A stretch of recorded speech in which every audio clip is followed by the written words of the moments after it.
Honda Journey Plus 125, ang retro classic scooter na 125cc na naka 4 valve, liquid cooled at nakakilis na rin. Tara, silipin natin ngayong araw yung kanyang looks, specs, features at kung magkano ba. Let's go!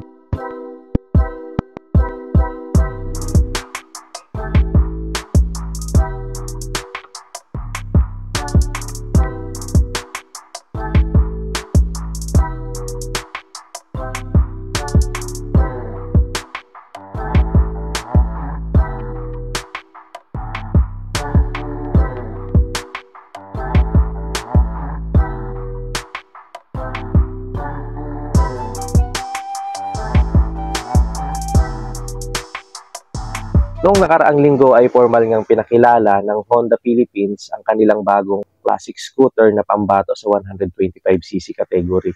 At ito nga ang Honda Journey Plus 125. Ang kanyang looks ay may pagka-elegante, classic scooter ito na equipped ng mga makabagong features na pambihira sa small displacement na motor. Sa appearance nito na plain and simple design na talagang classic, kumbaga hindi naluluma ang datingan, round na headlight, brown na leather seat cover na bumagay naman sa kanyang brown din na handle grip na kulay brown din. Napaka-minimalist lang din ng scooter na to dahil dito sa harapan ay makikita lang natin Honda at dito sa bandang likuran naman ay may 3D emblem na Journey Plus. At sa side mirror nito ay medyo kakaiba din. Kakulay niya yung kanyang body fairings. Merong konting touch dito sa bandang likuran. Ang Honda Journey Plus 125 ay may 4 na kulay. Meron silang white, orange, black, at ang paborito natin sa kanilang 4 na beige dahil malamig lang sa mata at napakakalmado tingnan.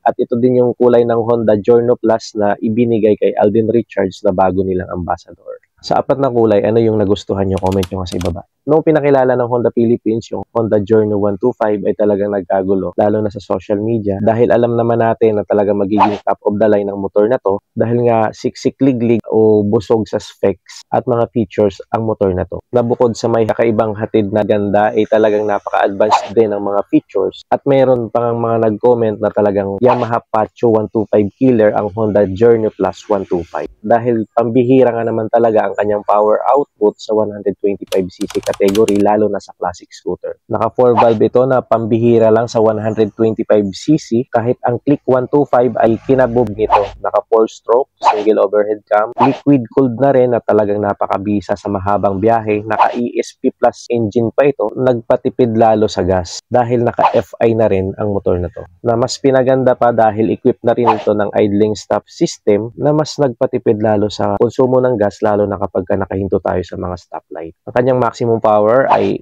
8.49 kW at 8,750 RPM na may maximum torque naman na 11.6 Nm at 5,250 RPM. Electric ang starting system nito na smooth lang din naman at walang vibration dahil equipped na rin ito ng ACG or alternating current generator. Nagpapa-smooth sa engine lalo na kapag in-start natin. Naka-LED na rin ang mga ilaw, round shape yung kanyang headlight, LED na rin yung kanyang taillight. Unique din ang datingan dahil rectangular shape ang kanyang taillight. Naka full digital meter panel na rin ang kanyang display. Kahawig lang din ito ang panel ng Click 125, kaya basic na lang din unawain ang mga info na meron ang motor na ito. Kagaya ng fuel gauge, RPM indicator, may orasan, idling stop system, at battery indicator. At dagdag pa sa pagka-convenient ng motor na to ay naka-keyless na rin ito na nagpatibay sa usapin na talagang isa siya sa mga may advanced features pagdating sa 125cc category. At dito nga ay makikita rin natin na nandito yung kanyang fuel at seat opener na kapag pinindot natin ang fuel ay magbubukas ang tank cover nito na located dito sa bandang unahan. Napaka-convenient nito dahil kung tayo ay magpapagas ay hindi na natin kailangan tumayo pa dahil ang kanyang tangke ay makikita natin dito sa unahan na may tank capacity na 5.4 liters at masasabi nating isa sa pinakamatipid na rin dahil kaya niyan tumakbo ng 47 km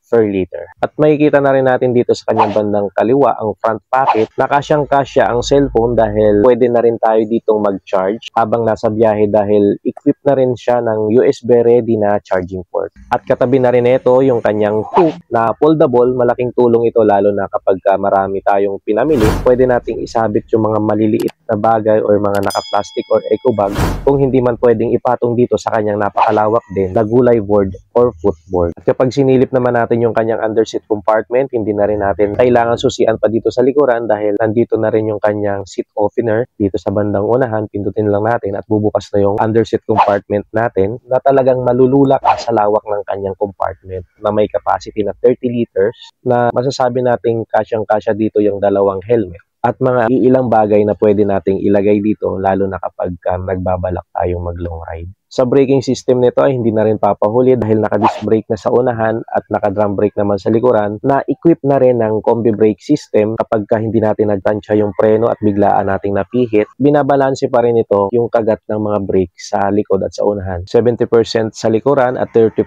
naman dito sa unahan para maging balanse at smooth kapag tayo ay namreno. Sa kanya namang mga gulong, naka-cast wheel ito, parehas na tubeless. Ang sukat sa unahan ay 190/12, sa likuran 190/12. Sa kanya namang mga suspension dito sa unahan ay naka-telescopic fork at sa likuran naman ay single-sided shock or monoshock. Ang kanyang dimension, saktong-sakto lang din yung laki. Sa kanyang length may 1,902, yung kanya namang width ay 681 mm at sa kanya namang height ay may 1,144 mm.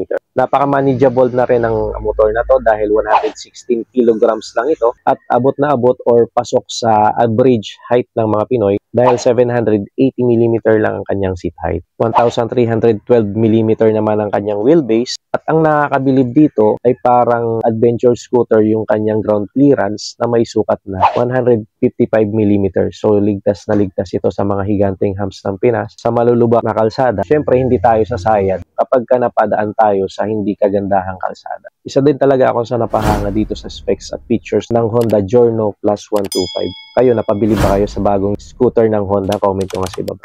At ang SRP ng Honda Giorno Plus 125 ngayon ay 101,900.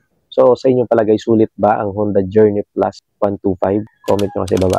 After nyo mapanood yung vlog na to at nagpaplano kayong bumili ng Yamaha Pacho 125, napaisip ba kayo bigla dahil sa bagong Honda Journey Plus 125? Comment nyo sa ibaba. So, that's it for today's vlog. Kung umabot kayo sa hanggang bahagi ng ating video, huwag nyo nang kalimutan mag-like, mag-subscribe na rin para updated kayo sa mga susunod pa nating vlog. Thanks for watching. Bye-bye.